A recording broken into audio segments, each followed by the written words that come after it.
Hello there, welcome back to my views and news. Another video for you with new stories from Ethiopia and Sudan. Firstly, Amhara region of Ethiopia. Several developments happened in the last 10 hours or so. Main roads blocked. Main roads in some key cities are blocked these minutes in the Amhara region. Regional government is losing control, definitely. Details for you. Secondly, Tigray viewers, Tigray police is in trouble. When war broke out in Tigray in November 2020, Tigray police members became part of Tigray Defense Force. So TDF members were Tigray police, Tigray militia members, Tigray special forces, and members of Ethiopian National Defense Force, new recruits too. That is what constituted Tigray Defense Force. And now, when war is over and Tigray police members want to join their duties, they are facing some problems. Some are not being allowed to join their duties. Why? Thirdly, viewers, another kidnapping for ransom incident on Amhara Oromia border. Dozens kidnapped. A bus carrying more than 60 was the target of this attack. And lastly, Sudan, viewers, talks underway and according to an FFC leader, a 2-month ceasefire is expected. Rapid support forces and Sudanese military are making some progress towards this important announcement. Reported details for you. Firstly, viewers, Amhara region of Ethiopia, where we are seeing insurgency. Fano fighters, Fano factions rather, are turning into a serious security challenge. Police, regional militias in disarray, Ethiopian National Defense Force at a loss, and Fano fighters having their way. They are expanding areas of their operations. Last year, these Fano factions were fighting for survival. They were being disbanded. Houses of Fano commanders were being raided. Fano commanders were in hiding. This year, things have changed after Ethiopian government announced to disband Amhara special forces. After that, we saw a new development in the region. Now, Fano factions, again, Fano factions don't have just Fano fighters. Again, I'm saying. Repeating, it's a very important point. Fano factions have Fano fighters, Amhara Special Force members, ENDF members, and new recruits too. These minutes, when I'm recording this video, roads, entry, exit points of a key city in Amhara are blocked. Locals, it is difficult to distinguish between locals and Fano fighters. I'm talking about Debre Marcos, a main city in Gojjam, where entry-exit roads are blocked. Inside city roads are blocked too. From Debre Marcos to other areas, other town cities, traffic suspended. Earlier, I reported about Bore under Fano control. Fano in Dambicha too, in Finote Silam, in Jega, in Emmanuel. I can go on and on. All these town cities in Gojjam, East or West Gojjam. So from Bahirdar to Dajan, main town cities have Fano presence. Fano fighters there, locals supporting them. Videos, pictures are coming in showing that main roads are being blocked. Why? Obviously, reason is very simple, that these Fano factions are very connected now. they're connected with social media too. Whenever they come to know that a convoy of Ethiopian military is on its way towards a place, they call for blockage of roads, and then people start blocking roads. So now when Fano factions are being chased, and when ENF is trying to weaken Fano faction through this operation, main roads are being blocked to cripple Ethiopian National Defense Force.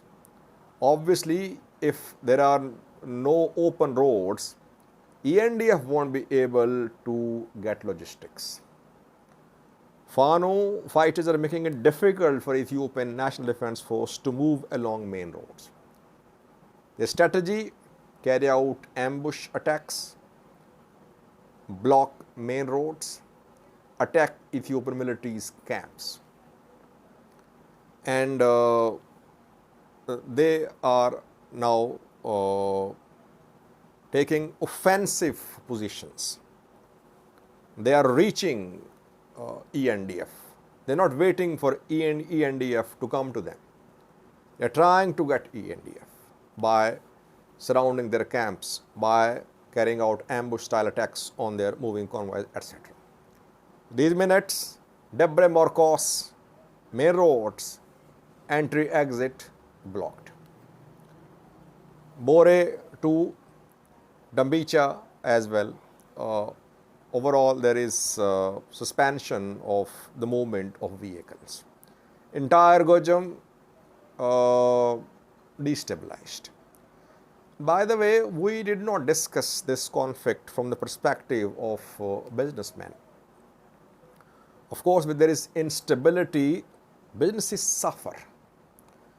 And overall, it would be a disaster for business community in the region if this unrest in the region goes on.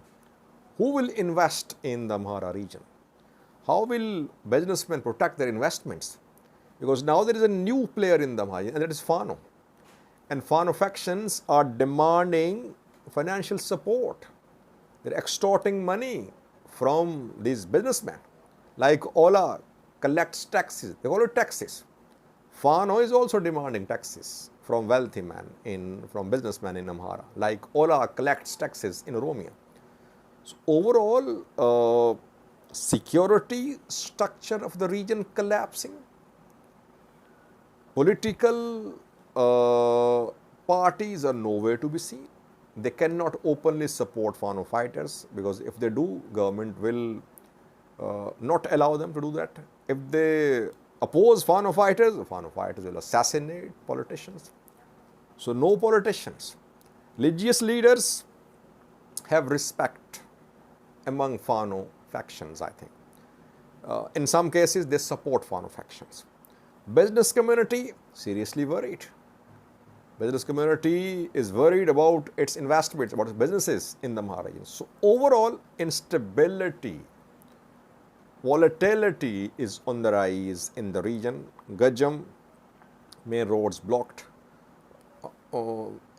Again, roads are blocked after Fano fighters call for blockage of roads when they know that ENDF is on its way toward some specific locations. Secondly was Tigray, where Tigray Police members, some are in trouble. When war broke out, Tigray Police became TDF.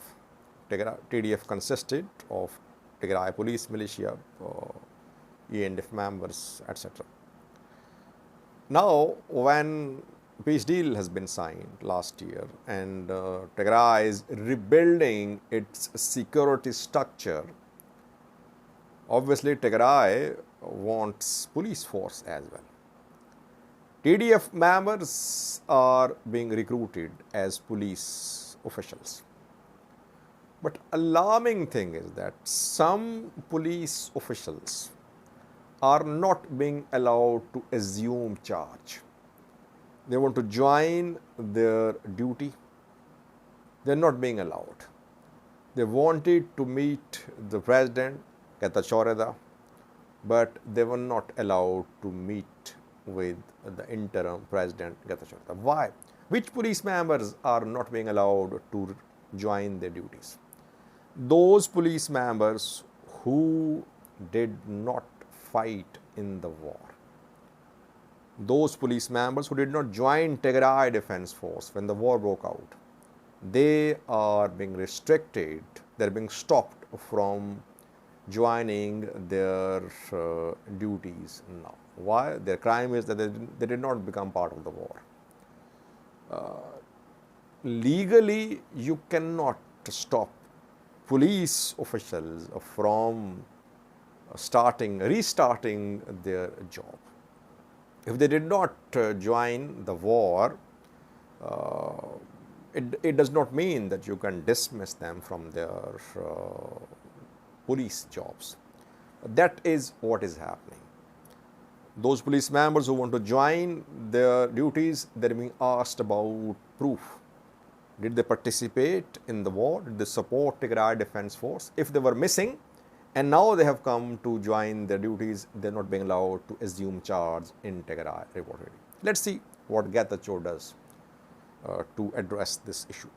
Thirdly, viewers, kidnapping for ransom on Oromia Amhara border in the Oromia region of Ethiopia. Second major incident, several incidents of kidnapping for ransom happening. Oromia government is helpless, it seems. Armed factions, especially Ola, operating freely in border areas, Oromia Amhara border areas. North Shore zone of the Oromia region, Koyo district, a bus, public transport vehicle carrying 63 passengers kidnapped. Now, family members of passengers are being contacted. Ransom is being demanded. Same happened a few days ago in a locality on Oromia Amhara border when several vehicle owners, truck drivers, were abducted. They were from the Amhara region. Ransom was demanded. Ransom had to be paid. These abductees, again from the Amhara region, they were on their way from Bahirda towards Oromia, towards Addis Ababa. Bus intercepted in Tolo Milki, name of area, Koyo district, North Shore zone, allegedly by Ola fighters. Now ransom will be demanded. Families will have to pay ransom. Where is the government? Where is Oromia regional government? Where is the Ethiopian federal government? This kidnapping for ransoms are becoming frequent in the Oromia region. And it's starting in Amhara. You'll see that, by the way, if this instability in Amhara grows, if it grows bigger, you'll see such kidnapping for ransom in Amhara too. Why? Because kidnapping for ransom is a source of funding for these armed factions operating in Oromia. And what we have been seeing in Oromia is being seen in Amhara too. No strategy adopted by the government to meet this challenge. Last was Sudan, where according to a leader of Forces for Freedom and Change, FFC, a civilian coalition of political parties, RSF and Sudanese military are in talks about a 2-month-long ceasefire. Babikar Faisal is the name of FFC leader. He talked to a Sudanese news outlet. He said that the two parties have made some progress about this long ceasefire, 2-month-long ceasefire. Where are talks ongoing? In Jeddah. Under the auspices of Saudi Arabia and US, talks ongoing. We saw that Sudanese military representatives returned from Jeddah a few days ago, and Rapid Support Forces back then accused Sudanese military that military was not interested in peace, and its representatives had returned from Jeddah. It seems talks resume between RSF and Sudanese military in Jeddah. That is why we're hearing about a likely long 2-month-long ceasefire agreement. But we'll have to wait because it's just a rumor, or you can say a claim of a politician. No official confirmation by RSF or Sudanese military about this likely 2-month-long ceasefire agreement. There are several questions, several complications. If agreement is announced, who will be in charge in areas where RSF is based, where Sudan military is based? Who will monitor the ceasefire?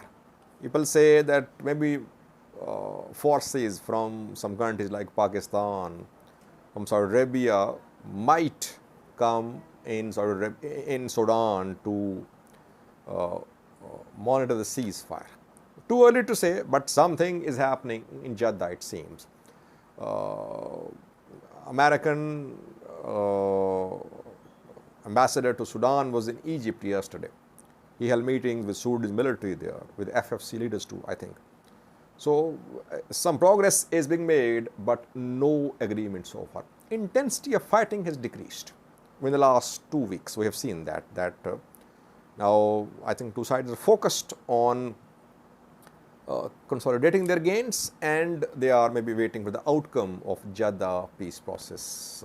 Let's see what happens. Thank you for watching.